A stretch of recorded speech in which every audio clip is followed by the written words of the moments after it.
Hello, Hare Krishna. My name is Jwalamukhi Devidasi, and I am continuing my three-part series called Evil Agenda. This is number 3, the video on Hridayananda Das, or Howard Resnick's recent activities at the Alachua New Ramanreti Temple.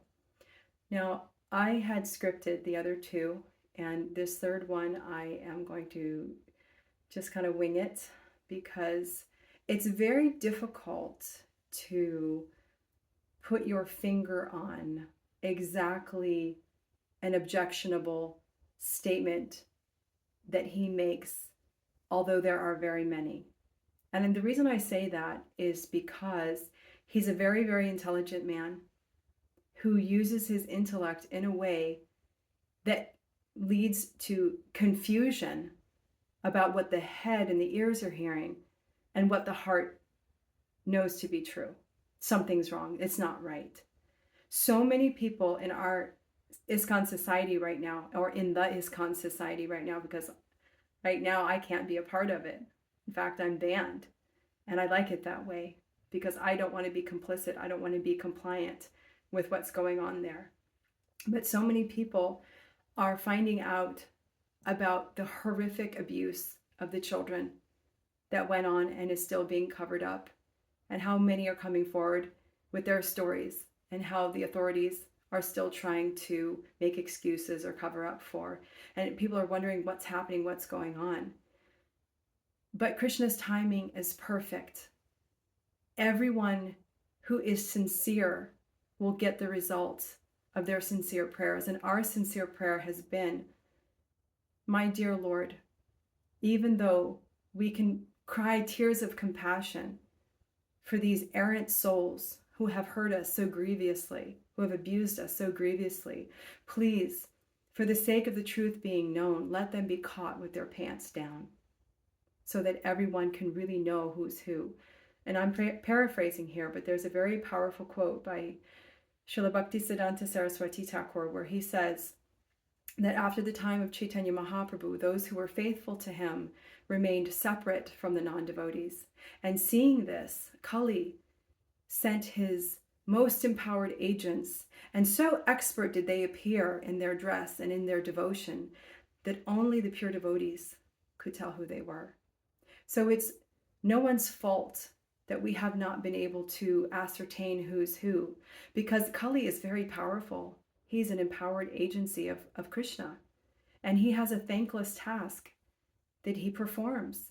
And yet we who want the real thing have to be vigilant and make differentiations between what is charisma and what is real empowerment.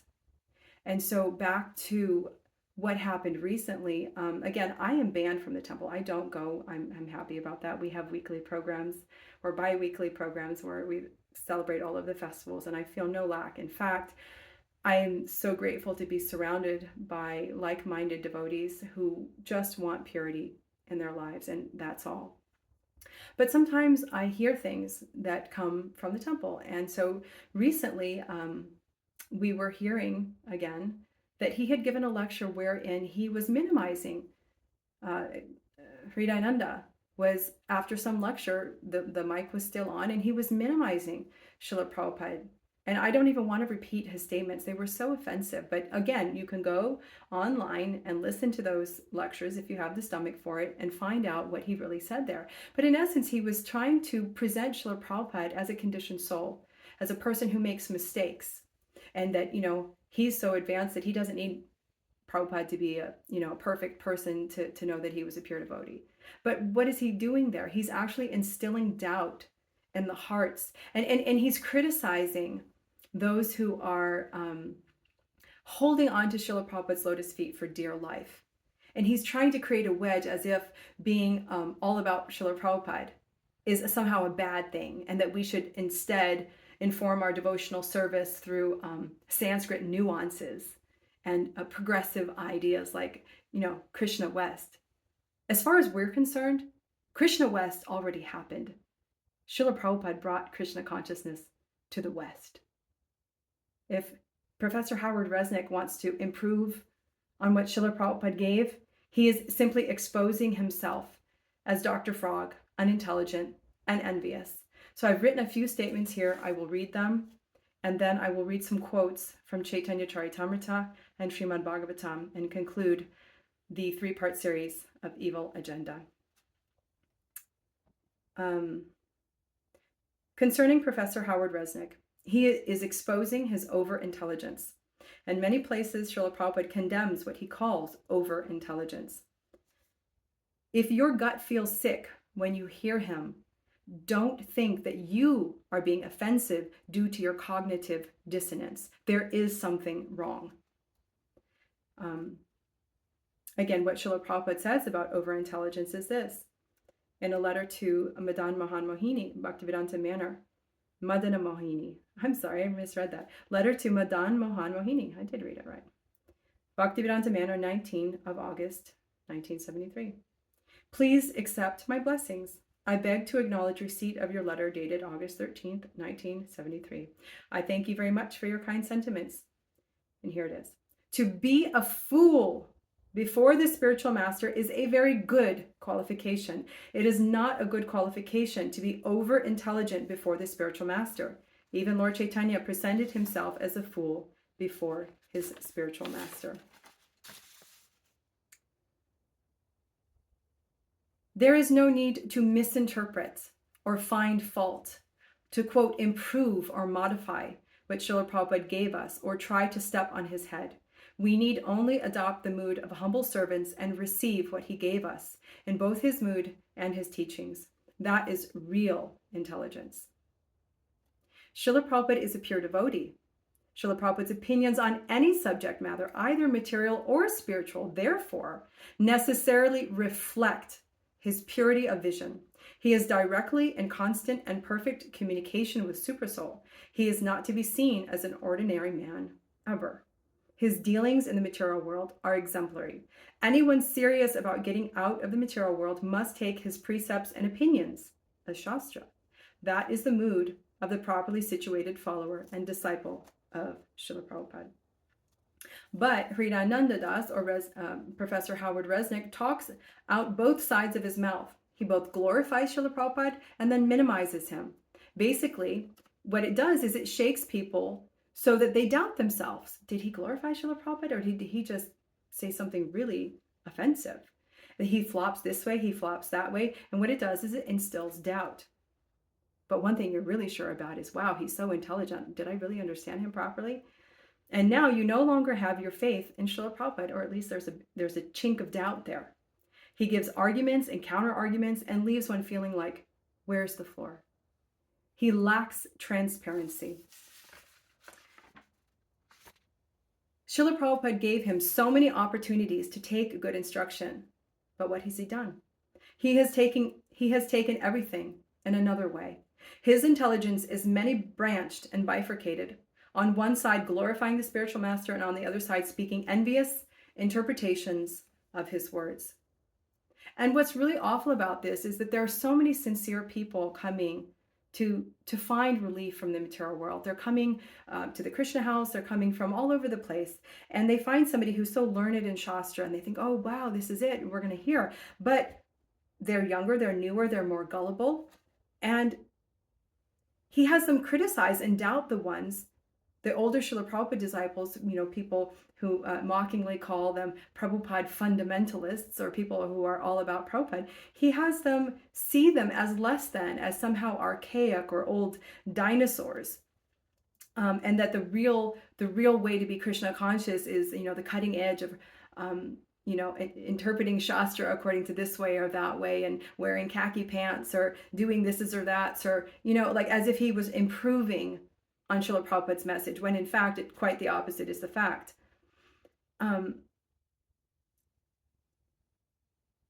So this is a very manipulative strategy. And I want all of you out there who know that something is wrong, like when you feel it in your gut, don't think that just because it has a stamp of approval by ISKCON authorities that somebody is a sannyasi, that they should be offered that respect when they're not acting like a sannyasi.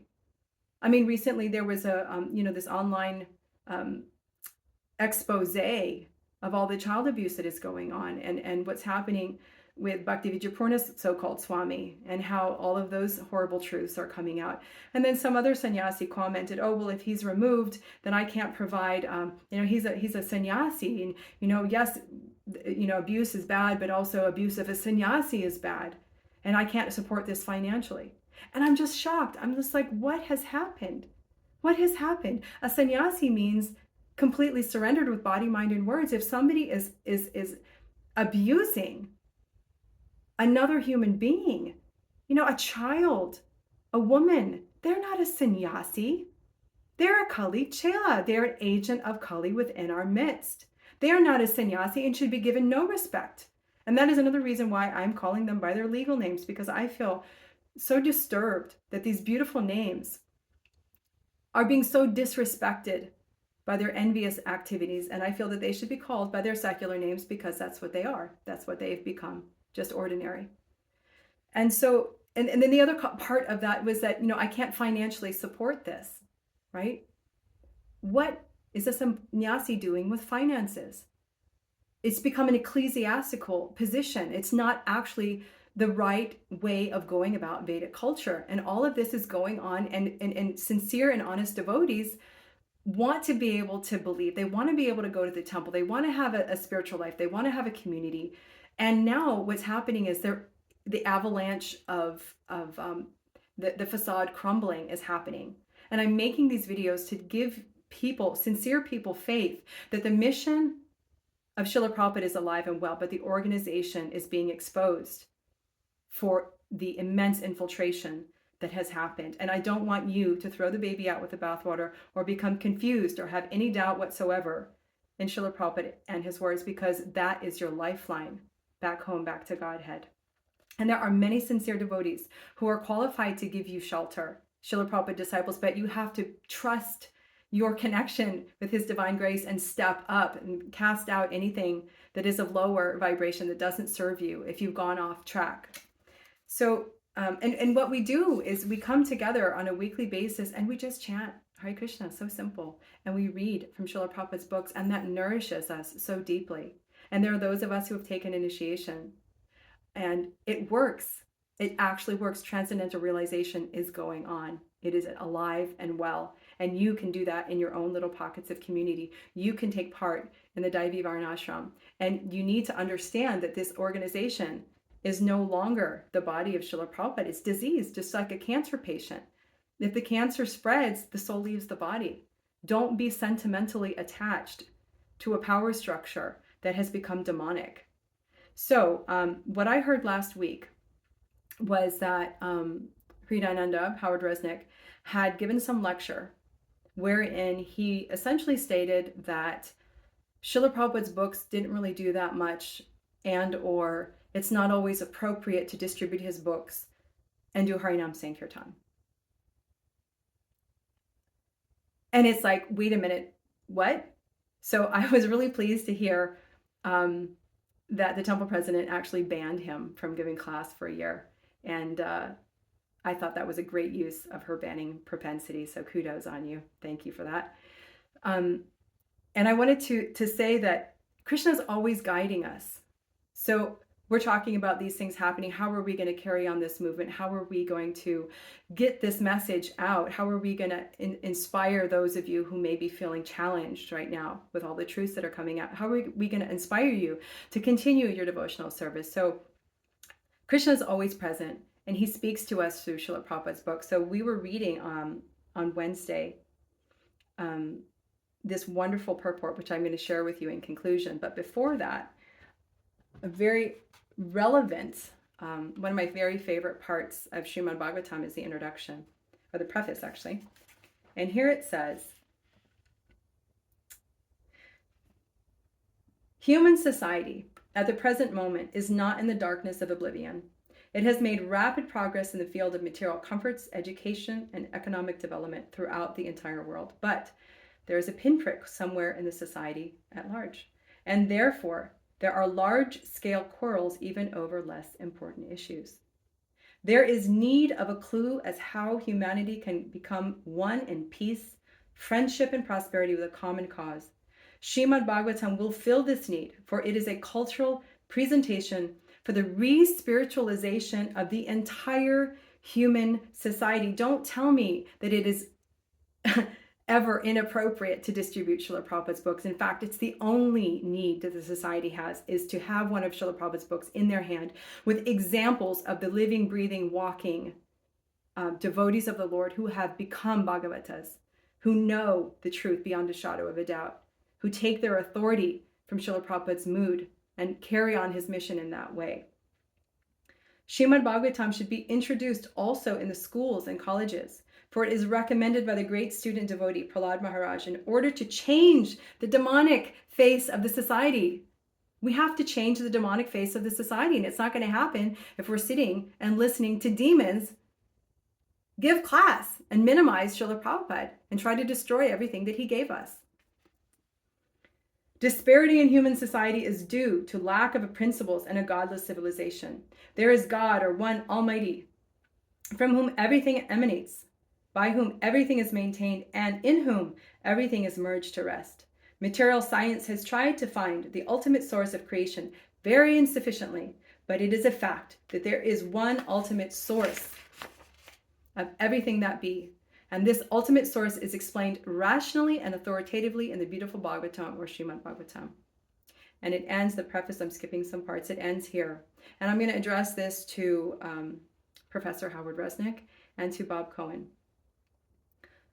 It's Srimad Bhagavatam 1:5-11. On the other hand, that literature, which is full with descriptions of the transcendental glories of the name, fame, form, and pastimes of the unlimited Supreme Lord, is a transcendental creation meant to bring about a revolution in the impious life of a misdirected civilization. Such transcendental literatures, even though irregularly composed, are heard, sung, and accepted by purified men who are thoroughly honest.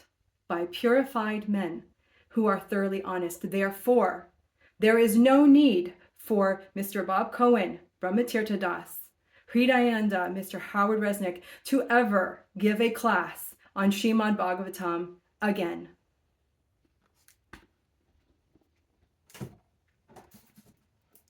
I will end with a very uplifting purport by Srila Prabhupada, where he speaks about Acharya Dev. This is from Chaitanya Charitamrita, Adi Lila, chapter 1, text 46, I believe, text 146. One should know the Acharya as myself and never disrespect him in any way.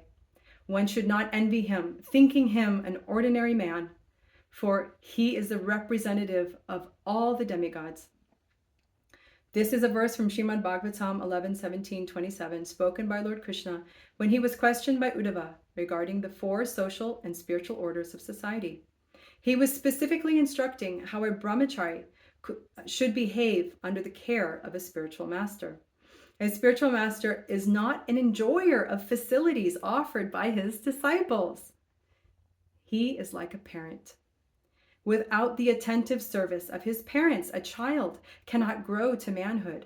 Similarly, without the care of the spiritual master, one cannot rise to the plane of transcendental service. The spiritual master is also called Acharya, or a transcendental professor of a spiritual science. The Manu Samhita 2:140 explains the duties of an Acharya, describing that a bona fide spiritual master accepts charge of disciples, teaches them the Vedic knowledge with all of its intricacies, and gives them their second birth. The ceremony performed to initiate a disciple into the study of spiritual science is called Upaniti, or the function that brings one nearer to the spiritual master.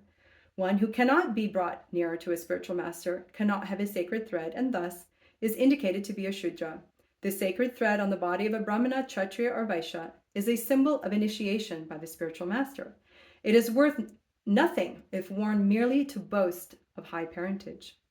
The duty of the spiritual master is to initiate a disciple with the sacred thread ceremony, and after this samskar, or purificatory process, the spiritual master actually begins to teach the disciple about the Vedas. A person born a Shudra is not barred from such spiritual initiation, provided he is approved by the spiritual master, who is duly authorized to award a disciple the right to be a Brahmana, if he finds him perfectly qualified.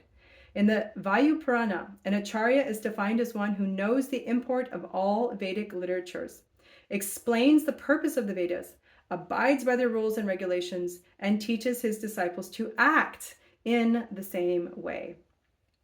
Only out of his immense compassion does the Supreme Personality of Godhead reveal himself as the spiritual master. Therefore, in the dealings of an Acharya, there are no activities but those of transcendental loving service to the Lord. He is the Supreme Personality of Servitor Godhead. It is worthwhile to take shelter of such a steady devotee, who is called Ashraya Vigraha, or the manifestation or form of the Lord, of whom one must take shelter. If one poses himself as an Acharya, but does not have an attitude of servitorship to the Lord, he must be considered an offender. And this offensive attitude disqualifies him from being an Acharya. The bona fide spiritual master also engages in unalloyed devotional service to the Supreme Personality of Godhead. By this test, he is known to be a direct manifestation of the Lord and a genuine representative of Sri Nityananda Prabhu. Such a spiritual master is known as Acharya Dev. And I have to say, when we read this purport, I just busted out laughing because, these Kali Chelas, these so-called disciples of Srila Prabhupada, gave themselves very important names. And this whole purport is describing what is an Acharya, what is a spiritual master. Such a spiritual master is known Acharya Dev, completely surrendered to Krishna with no false ego, no hidden agenda, not an imposter who tries to mislead and minimize and then bring glory onto himself with his dazzling intellect misused. Influenced by an envious temperament and dissatisfied because of an attitude of sense gratification, mundaners criticize a real Acharya. In fact, however, bona fide Acharya is non-different from the personality of Godhead, and therefore to envy such an Acharya is to envy the personality of Godhead himself. This will produce an effect subversive to transcendental realization. So this purport continues, but it is well worth reading. Adi Leela chapter 1, text 46 through, I think it was like 48. The instructions given there are so nectarian, and they fill the heart with complete confidence in the guidance given by His Divine Grace A.C. Bhaktivedanta Swami Srila Prabhupada. So this has been my 3-part series called Evil Agenda. I hope that it has brought encouragement to your heart and empowerment to your own transformations in accepting the responsibility at this time in history to completely purify your existence of anything that may be out of line, and to step up, take Srila Prabhupada's books, give them to as many lost and conditioned souls as you can, and more importantly, take to the process yourself in such a way that you become a self-effulgent light, because people need that in this time of darkness.